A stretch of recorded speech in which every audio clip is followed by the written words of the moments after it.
Namaste everyone. Welcome to ICAM, a spiritual journey towards oneness. In this video, we will recite and learn the meaning of chapter 3.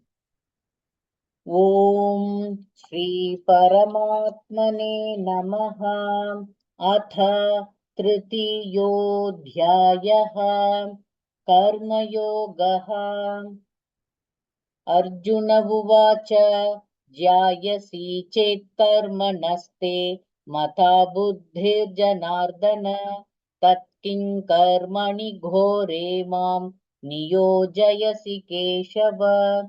Arjuna is asking, O Janardana, you say that knowledge is superior to action, yet you are asking me to engage in this terrible act. Why, Keshava? व्यामिश्रेणेव वाक्येन बुद्धिं मोहयसीव मे तदेकौ वद निश्चित्य येन श्रेयोऽहमाप्नुयाम्. Your speech and advice to me are little bit confused my mind. Please clarify to me the path I should take that will lead me to the highest good. श्रीभगवानुवाच लोकेऽस्मिन् द्विविधा निष्ठा पुरा प्रोक्ता मया नघ ज्ञानयोगेन साङ्ख्यानां कर्मयोगेन योगिनाम्. The Lord of Lakshmi said, as I had told you before, devotion can be on the basis of two things. One, on the basis of knowledge for those involved in contemplation, and the others is for the yogis, which is the path of action. न कर्मणामनारम्भान् नैष्कर्म्यं पुरुषोऽश्नुते न च सन्न्यसनादेव सिद्धिं समधिगच्छति. The state beyond action can neither be attained by abstaining from prescribed action nor by renunciation.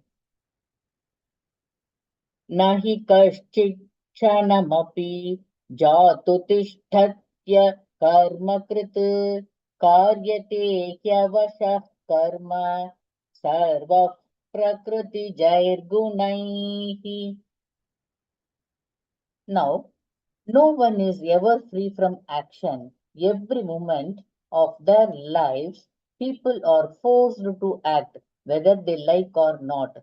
This is because of the influence of the gunas. कर्मेन्द्रियाणि संयम्य य आस्ते मनसा स्मरन् इन्द्रियार्थान् विमूढात्मा मिथ्याचारः स उच्यते. There is no point in restraining one's active senses while constantly engaging in thoughts about sensory objects and pleasures. A person who does this is only cheating himself. He is a hypocrite. यस्विन्द्रियाणि मनसा नियम्यारभतेऽर्जुन कर्मेन्द्रियैः कर्मयोगम् असक्तः स विशिष्यते. O Arjuna, great is the man who can use his mind to control his senses and do his karma without any attachment.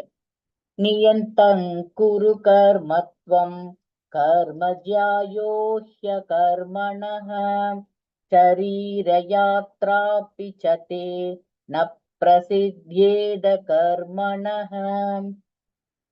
It is better to do your duty than to remain without doing anything. Action is important because we cannot even maintain our own body without it. यज्ञार्थात् कर्मणोऽन्यत्र लोकोऽयं कर्मबन्धनः तदर्थं कर्म Kaunteya मुक्तसङ्गः समाचर. Except a sacrifice, that is yoga, every kind of action done in this world is binding. Hence, perform all action. as if it were a sacrifice that you are doing in the name of God. Do it without any attachment. Oh, son of Kunti, just learn from me.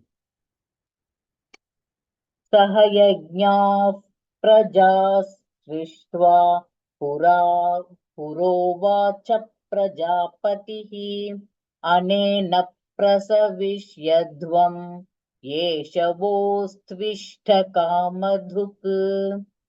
After creating mankind along with sacrifice, the Creator said at the beginning of creation, by this sacrifice you shall attain all things. Let such sacrifice be your wish fulfilling, the cow of plenty.